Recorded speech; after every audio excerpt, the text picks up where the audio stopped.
everyone.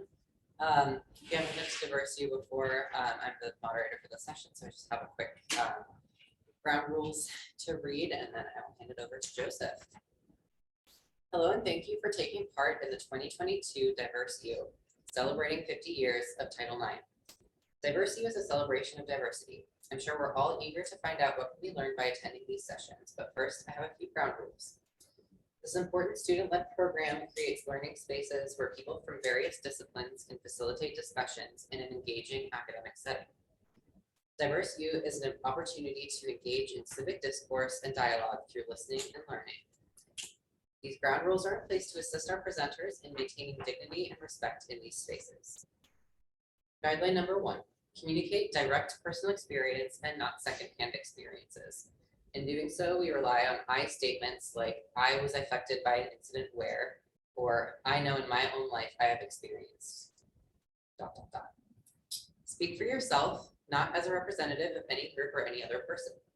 Along the same idea, do not single out anyone to be an expert in order to speak on behalf of any group. Guideline 3. If you do wish to reference studies outside your own experience, we invite you to cite academic sources collected from the various academic journals and databases available through the Mansfield Library. Guideline 4. Be respectful and courteous throughout each presentation, whether you agree with the presenter or not. Our central mission here is civil discourse. Be mindful of the amount of space you are taking up and allow others to share in dialogue. Guideline 5. Be mindful that many of the presenters are in a place of vulnerability due to the personal nature of each topic. As an institute of higher learning, we depend on the Student and Academic Conduct Code and Student Conduct Code to ensure each presenter is treated with dignity and respect. Guideline 6. Active listening is more than hearing. It is expressed through our presence in the room. Based on this factor, we ask that while in the learning space, you silence your phone. If you need to talk or text on the phone, we ask that you respectfully step outside of the meeting space to tend to those communications. So there we have it, 6 relatively simple guidelines and expectations for student conduct in these spaces.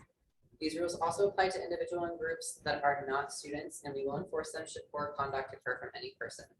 Thank you for coming, and I will now turn it over to our presenter. Thank you, everybody, for being here. My name is Joseph Grady. I am an academic advisor with a program called Montana 10. I was formerly a student here at the University of Montana, and I earned my degree in social work. I have I'm like this many credits away from getting my Native American Studies degree, which intended was coupled to have discussions and public presentations like this. I've had a lifetime of experiences as an Indigenous male, and that comes with not only that identity, but also the visible physical appearance that you see before you and so forth, and my experiences throughout. Today's presentation, and something that comes up repeatedly for those who do work in social justice advocacy, diversity, equity, and inclusion work, is somewhat of what I'm going to be discussing today. That said, this particular presentation really sort of waffled on quite a lot as I was arranging it. PowerPoint, I think, was part of it as well, where I was like, do I want this to be more of a narrative presentation? Do I want it to be a little more focused on terms? And then there's the content, as you can see up there, an examination of gatekeeper communications in boarding schools. Anyone here, show of hands, have heard of the boarding school era? The boarding schools, all right. In that history, many of us know it to be fraught with hardship, difficulty, death, injustice, and so forth. All right. As we go through this, I wanted to make sure you can see at the bottom there that there is a trigger warning I want to issue to the group, having to do with language and the images that reference boarding schools. I want to make sure to be mindful of that. So let's move forward. As we go through this, I'm going to be moving through a lot of these slides pretty quickly. The overarch of this is just to kind of review some terms and kind of touch on some of these things. not really to do a deep dive. We've got about an hour here, 50 minutes. And so that will go very quickly as we go through this. But that's it. The basis for this presentation. Several years back in 2020, I was in this position as a diversity coordinator. I was a student at the time, completing my social work degree.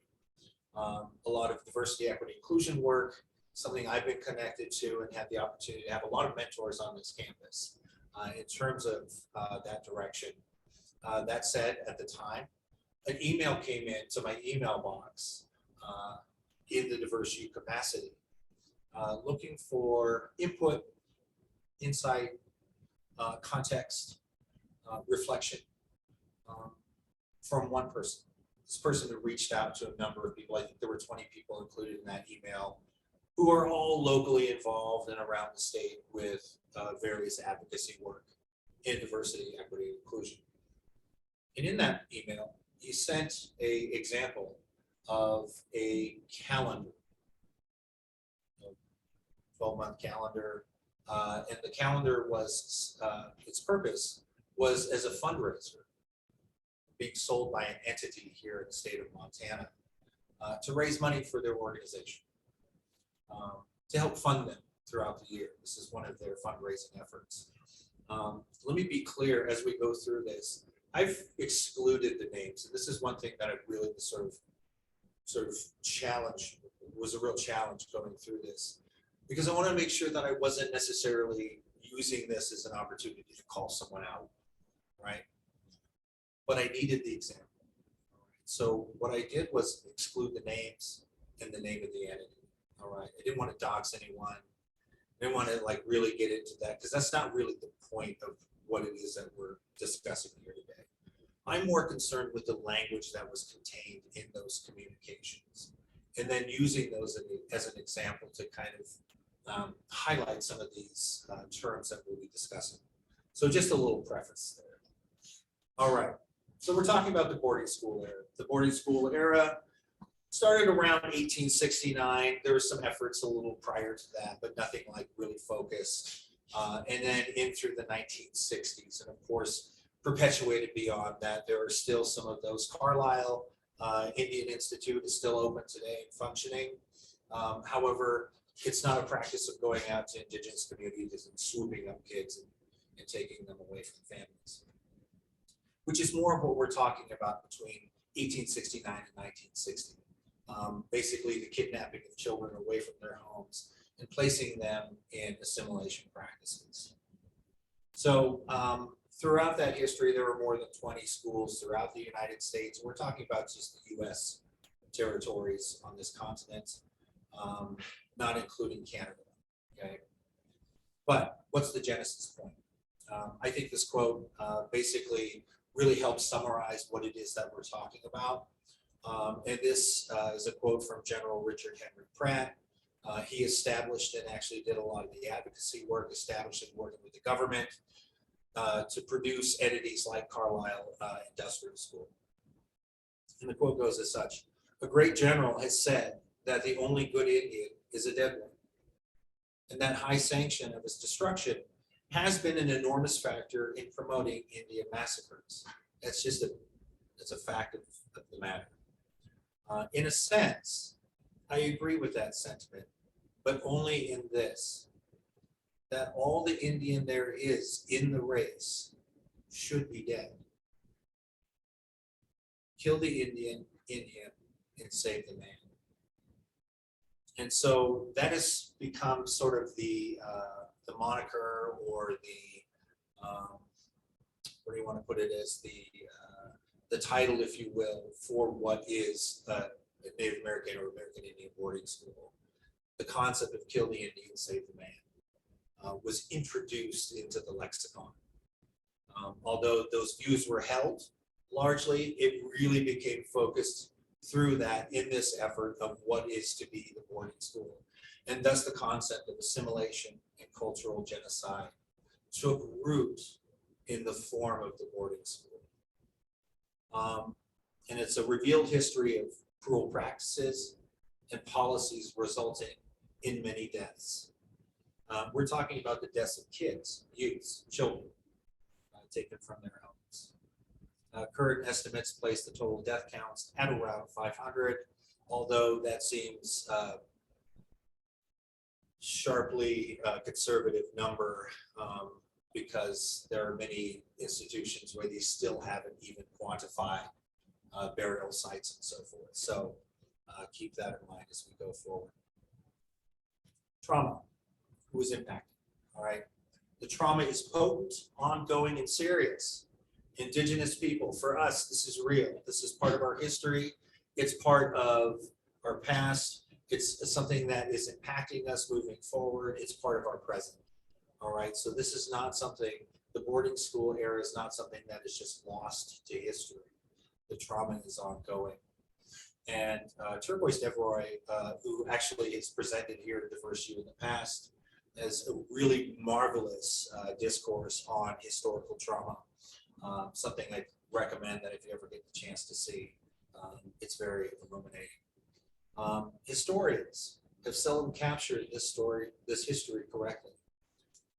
Oftentimes it favors the colonial perspective on the need for assimilating indigenous peoples, and oftentimes reduces the harms and the impacts as a trade-off for what is referred to as success or benefit. Religious organizations that participated in these entities still largely shirk responsibility for the outcomes. That includes the deaths of many, many young children. The US government still largely shirks responsibility in these areas, and that's both US and Canada. Then we must factor in who largely serves as gatekeepers to this history. Who acts as gatekeepers to the telling of this history? Anyone have a suggestion or maybe a thought on that? Ancestors. Should be how it is, right? In the academia, who are typically the gatekeepers of this history?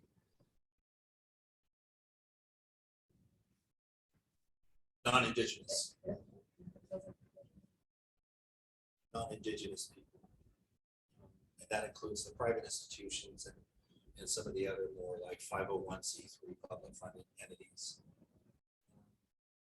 What this does is this leaves a path of recovery work to correct that record. And it leaves that directly in the hands of Indigenous scholars and fellow BIPOC leaders. It places the work back on Indigenous peoples. Often these leaders do this work uncompensated or resented for speaking their truth.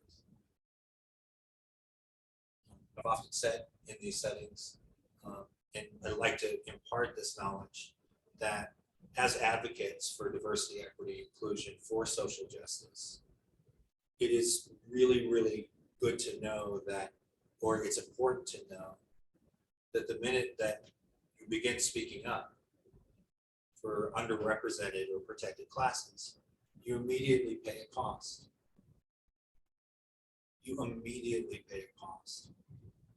And that ranges from institutional to just the face-to-face resentments to being ostracized from various communities.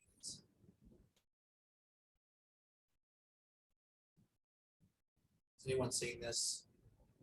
This is the pyramid of white supremacy.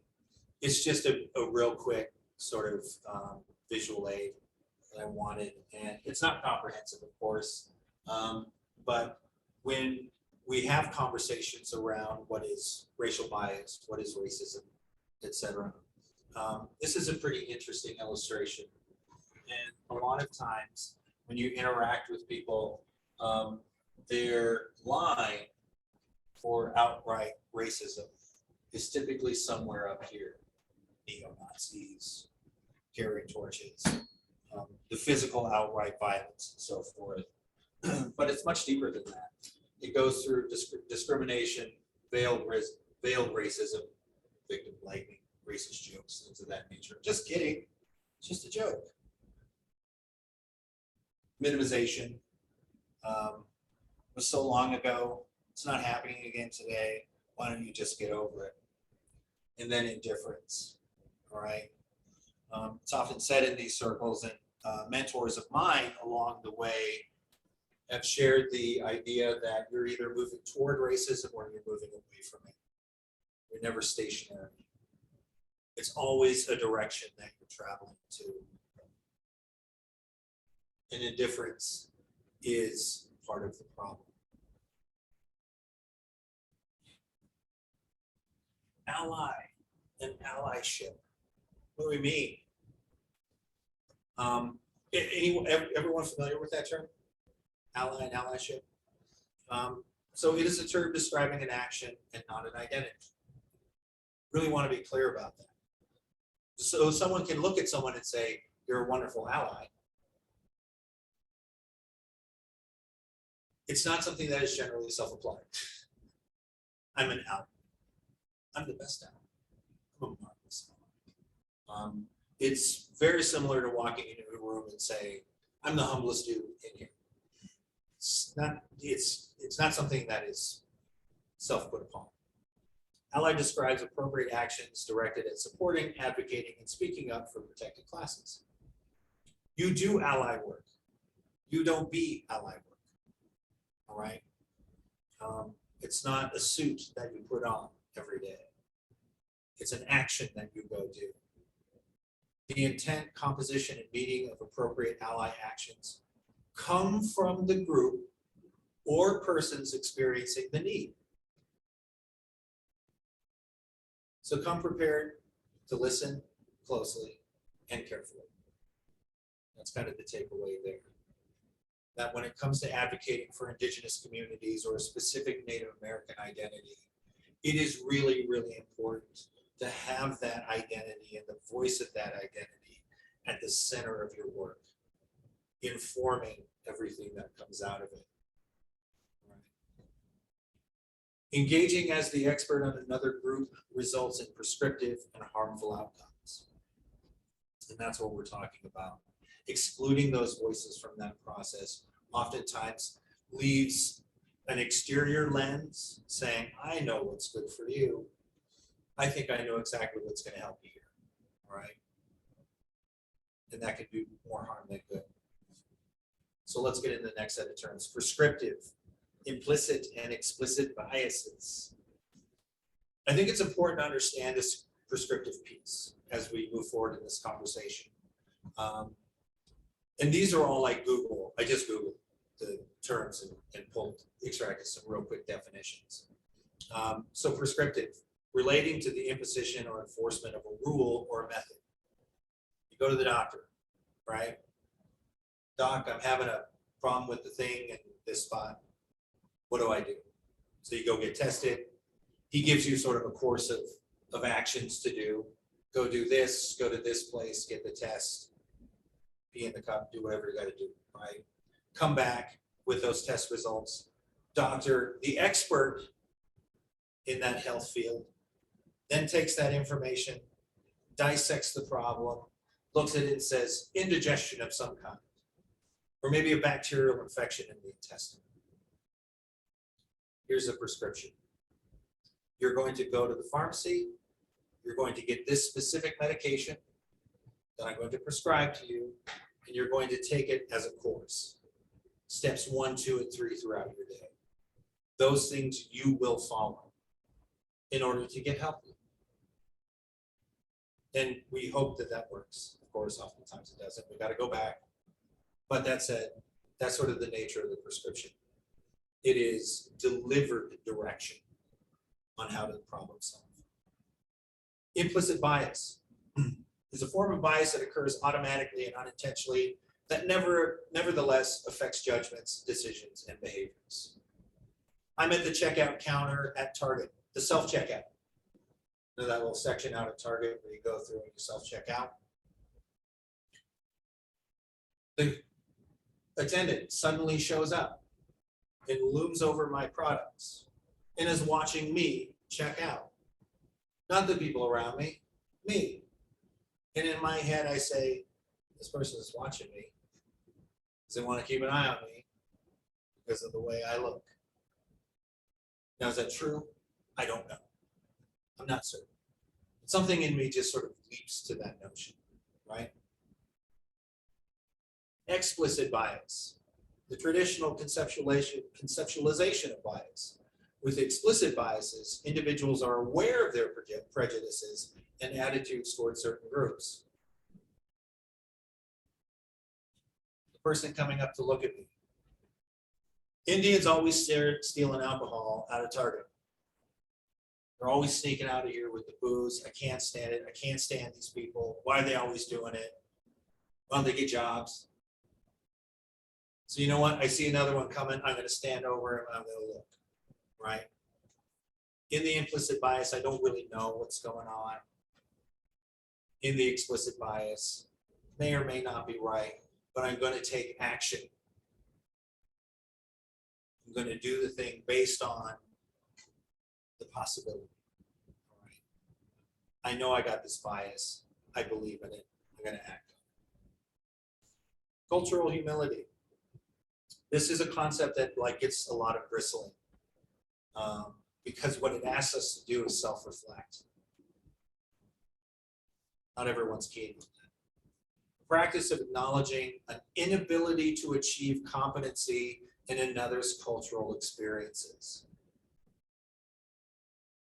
You can work at the classroom, you can get the book knowledge, you can look at the statistics, you can look at history, you can study the impact, you can interview and talk to people, but you have no idea what it is like from their perspective. Last, respect. Due regard for the feelings, wishes, rights, or traditions of others. Not tolerance, which is, I guess I'll deal with that, right? It's due regard for the feelings, wishes, rights, or traditions of others, which means giving your time to those things, delivering a little bit of energy in that exchange.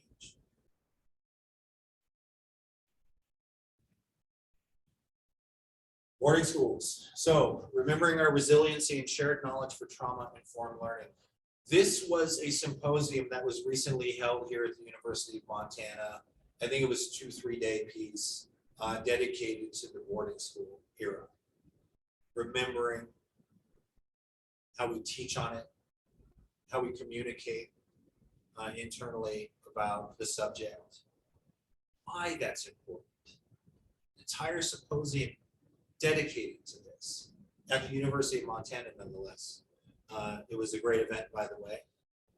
Attended in part, as I was allowed to, at a lot of student meetings over that time, and I just wish I had gotten more of it. But that said, here's the link to that. And I can forward that, any of that information if anybody wants it, because it's likely to repeat next year.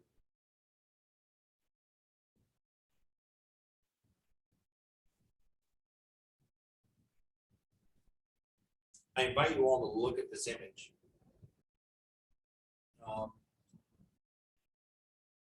And does anyone have any initial sort of reactions, thoughts, any words come to mind? Any reactions to this image as you're looking at it? Feel free to just throw something out.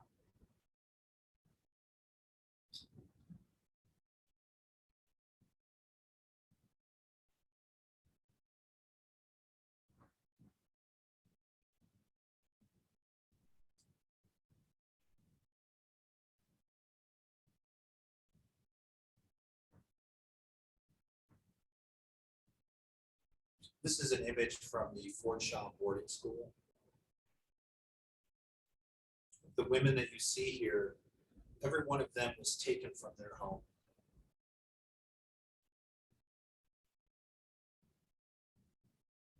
They were forced into abandoning their traditional dress, life ways and practices, their languages, belief systems, places in which they practice those beliefs, the social and environmental components that filled that, the medicines, the living, breathing land. the places where they existed prior to that, is not this. This was forced assimilation. And I'll say this represents those that survived. Okay.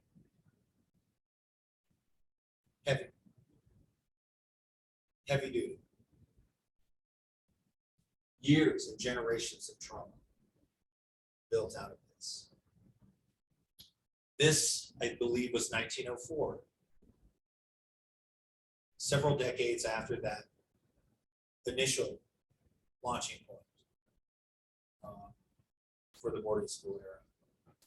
And this is what we're talking about. So in the email that I received, we were asked to reflect on this image. Placed in a calendar, designed to raise funds for a public-facing entity, a historical gatekeeper, if you will.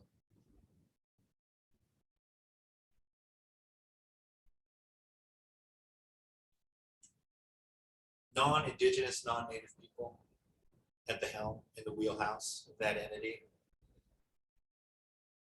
And the function and the message of the calendar itself was celebrating 100 years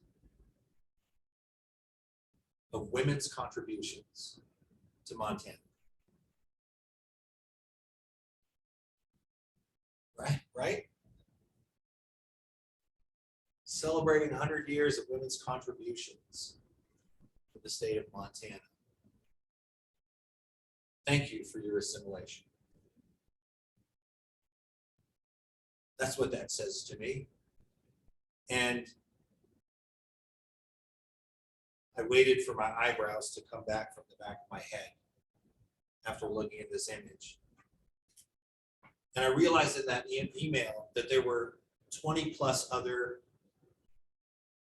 informed intellectuals, academics,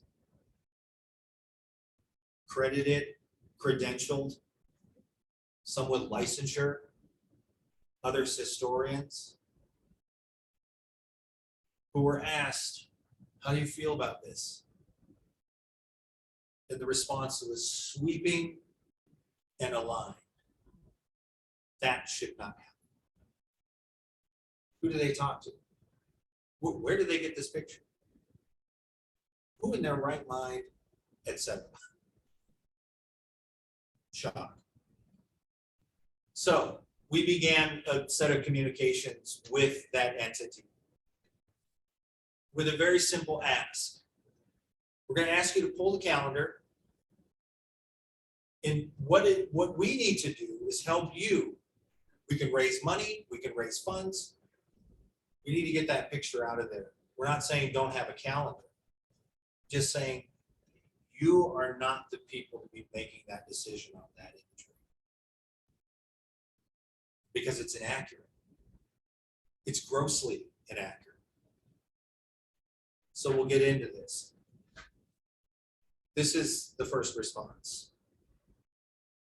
Hi, of course we'd be happy to talk with you. We see this as an opportunity to create a conversation about the subject. Here are a few thoughts to consider. We understand that some, we've heard from two, people are upset about the image of Fort Shaw musicians in our 2020 calendar. Of course, it is never our intent to offend anyone, but we feel that this was an important image to include for several reasons. First, it is wrong to perpetuate the idea that all of 20th century Native history should be viewed through a lens of victimhood. Thanks for the information. It is time to acknowledge, young man, it is time to acknowledge that whatever the intent of the government and other oppressors, Native Americans had agency in their own lives. That Fort Shaw picture, agency. Also, we use this image to acknowledge that the young women from Fort Shaw, many of whom had white fathers and grew up in multilingual households, excelled in their lives. Missing the point, but okay. both at school and in their lives beyond, in spite of the fact that the initial choice of being there was not theirs to make. The photo serves as a reminder of the many challenges they overcame, not a means of condoning the work of the boarding schools. We feel that the 1904 championship of the Fort Shaw girls basketball team is a fully remarkable story, and these players do deserve to be celebrated. Likewise, we feel that the musical accomplishments and contributions of these young women is a worthy, if little known, part of history. Yes, the intention of the boarding school was to de-Indianize Native youth, which both worked and didn't work. Strange framing. But the intention of the calendar is to celebrate the women, all caps, not the federal policies or cultural attitudes that oppress them. And it goes on. And it's much more of that. So it's like talking about validating where they were coming from. These are the gatekeepers, right? Marvelous. Here's the other, one of the other directors with this entity responding at the same time. Not very much different in context. Thank you for expressing your concern over the November image. The decision to include this image was fully considered. Think about that. Hold that in your brain. Fully considered. We did so with the belief, not the knowledge, but the belief that history is gray, not black and white. That it is wrong to deny Native Americans agency in their own history, even though they made the decision to put that in there, right? Yes, most of us, that's good to know, most of us view the boarding school experience as an atrocity. And I believe that was true for the majority of the students and their families. At the same time, however, historic documentation verifies that there were also a number of students whose own personal experiences were positive. I'm sure there were sunny days. Our purpose in using this image is to acknowledge that the young women from the Fort Shaw, many of whom had white fathers and grew up in multilingual households, excelled in their lives, both in school and in their lives beyond. No one's contesting that. Despite the fact that the initial choices were not theirs to make. There's that point again. It's an interesting afterthought. The photo serves as a reminder of the many challenges they overcame, such as being separated from their families, kidnapped, and forced into a new culture, assimilated. Not a means of condoning the work of the boarding schools. Oh no. We feel that the 1904 championship, here we are with the basketball again, is truly a remarkable story. All right. And that's the essence of those two initial communications. Now, I have right now, currently a 10-page breakdown of all of the emails that engaged here throughout this conversation. And the responses are all remarkably the same. Yeah, but. I hear your point, yes, but this is how we felt, how you all should be represented. Marvelous framing. So our liaison, who actually took the time to meet with these folks, it was a phone conversation. Actually, there were a few people involved in that call. I was not, but they came back and reported shortly after that. This is what they reported on. They being the entity that we reached out to, realized that there's an issue with the Fort Shaw photo. So they admit it. And they should have had more eyes on it before the calendar went out. Good to know. Overall, they were defensive. And I'm assuming that it has some ego framed into that or built into that. They were defensive but willing to acknowledge some problems with the photo. And they did specifically admit that including the photo was a mistake.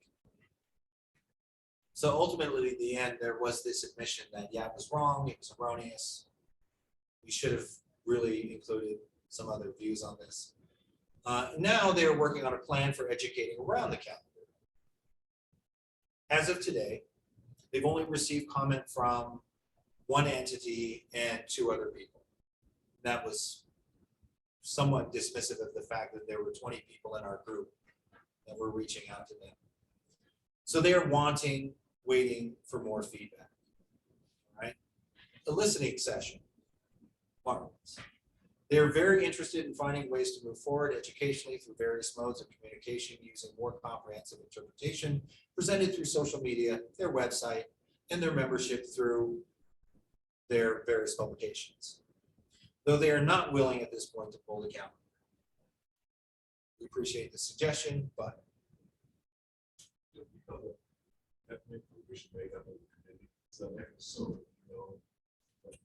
all self-identified white males.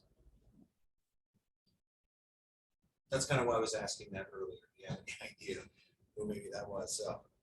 So, we also discussed the need for consulting and collaborating with people of color.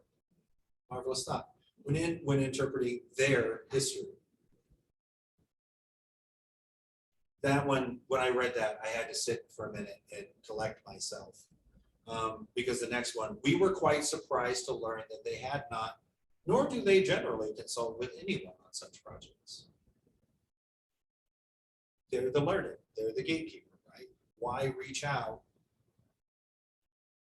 when you are already possessed of the knowledge?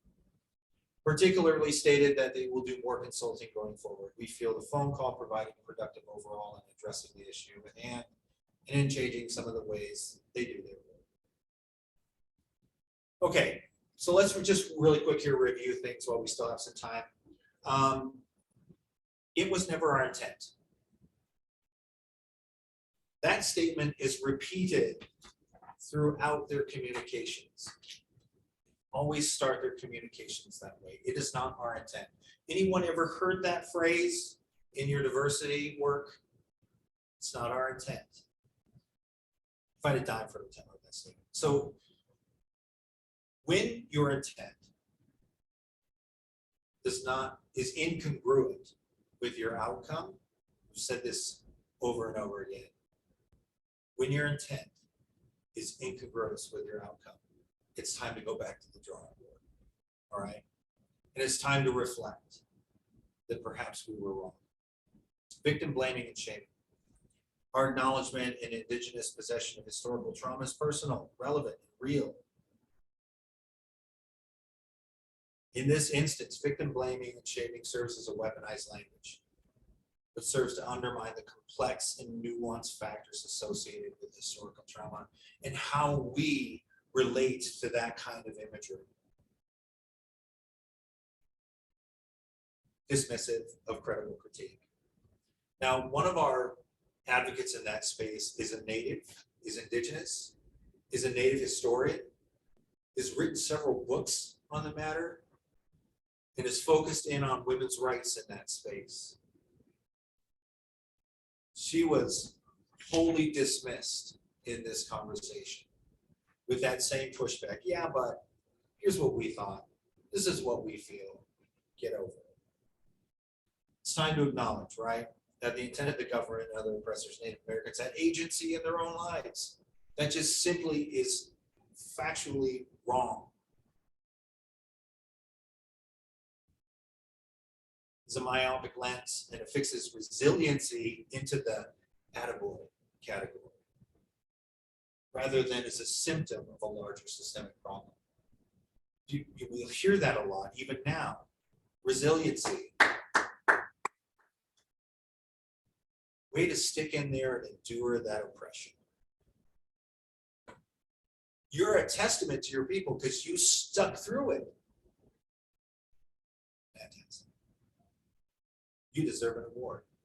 Resiliency is often placed as this award or affixed as a kind of success ceremony, as opposed to a symptom of what's actually going on and an indicator of a larger problem. And then, revisiting all of that, we reviewed the image, we thought, we felt, we knew, we believed, without any of the consultation. Acknowledging wrongdoing while flogging the teaching moment.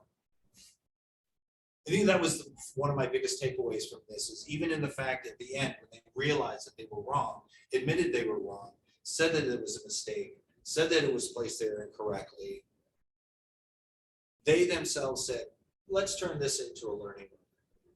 We'll stick a placard on this thing. We'll place something on the website that explains this, so everything will be okay. We're going to keep the image. We're not going to listen to you, but we're going to take the academic approach to explaining this. This will help people understand, including you.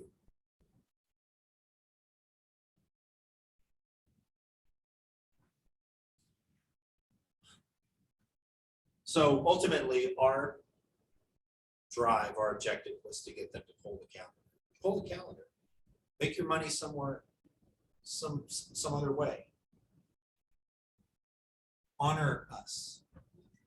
Listen to us in our communities. Take part in our discourse. Listen. And sometimes, this is a big challenge, maybe take some direction. Now, pulling that calendar, some call this canceling. We call it meeting us halfway. We were willing to raise the money to pay for that replacement. Still to a no.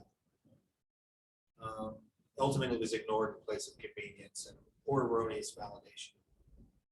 So what are some suggestions? Again, reprint. Here was our first suggestion. Dana Conway, Shan Gillen, Samarian Schilt, Tam Gardapi. These are all amazing athletes, former Grizz basketball players. They talk about basketball throughout their whole thing. These women had agency and choice. There are hardships back home. Living on the res isn't always easy. It's not always a bad thing either.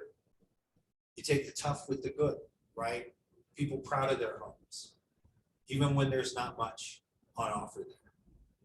We love where we come from. These women decided to go to school. They made the choice to go to school. They worked hard at what it is that they were doing to achieve that, to get financial access and so forth. To me, these would have been wonderful. These women would have been wonderful additions to that publication.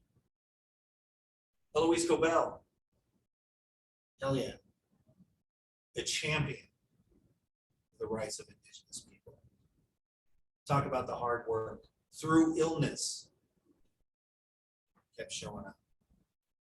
Definitely worthy.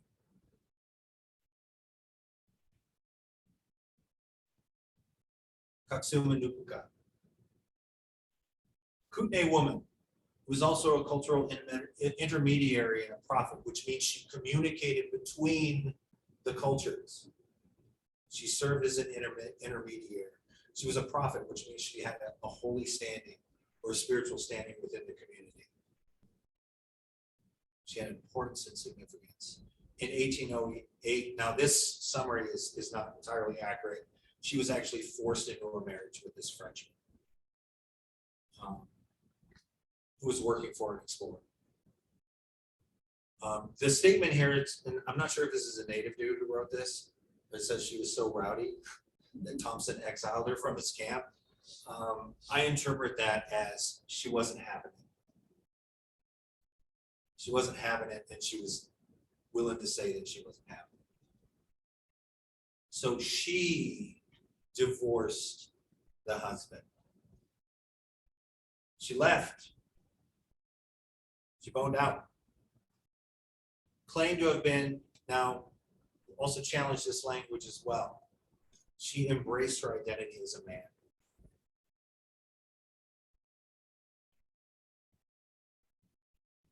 It's not fanciful. She embraced her identity as a man. And she went back to her home and she took wives. She became a community leader. She served as a chief for her people.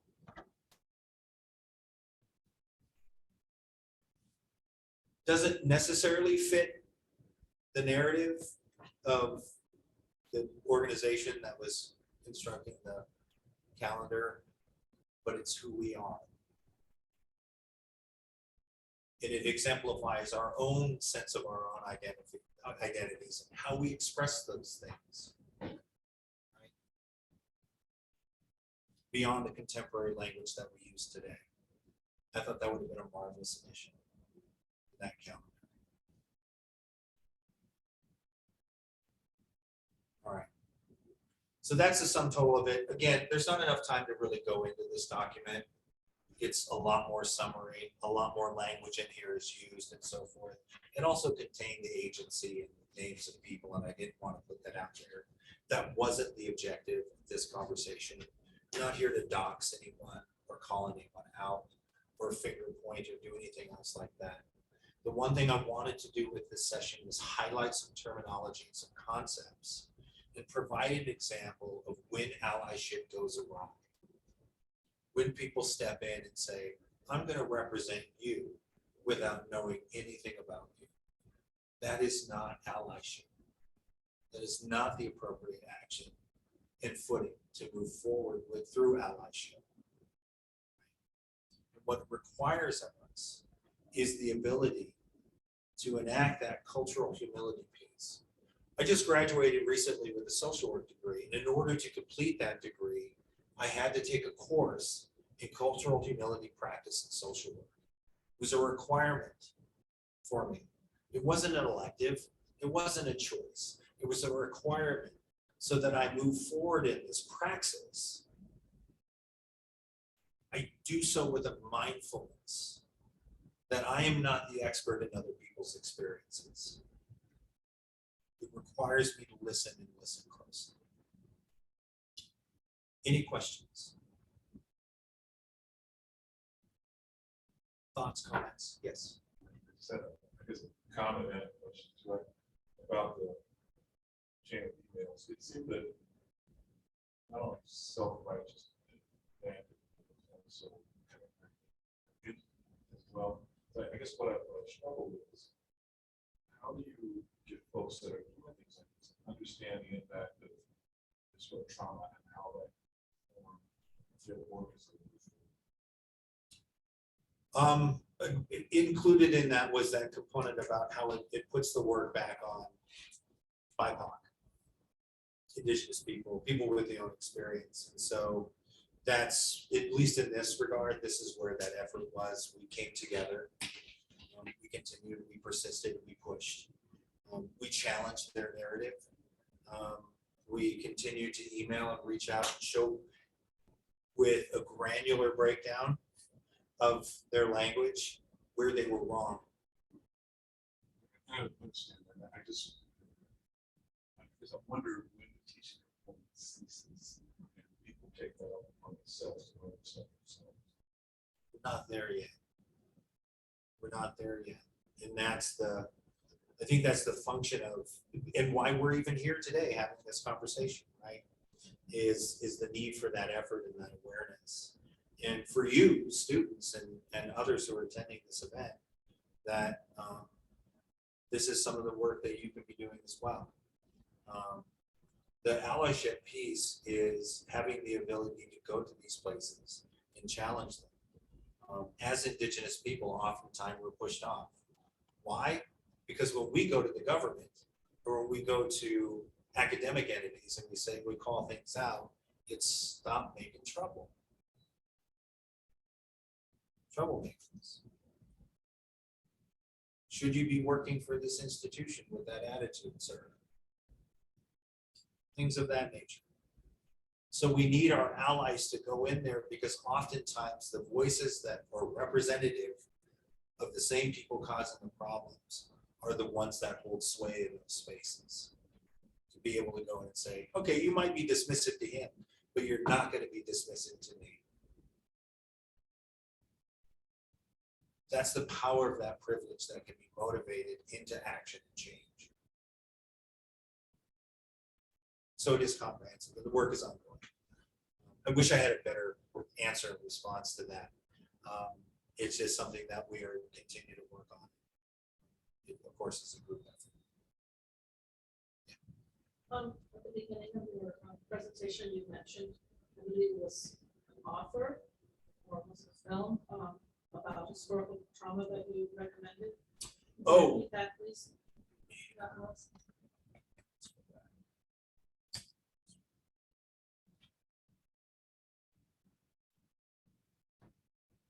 I think it just dropped. Oh, no. So I am technically proficient.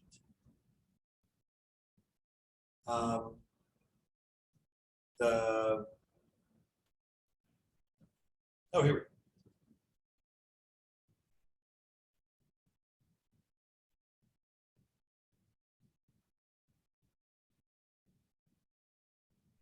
Was that the symposium? It was today. I mean, sorry, earlier today.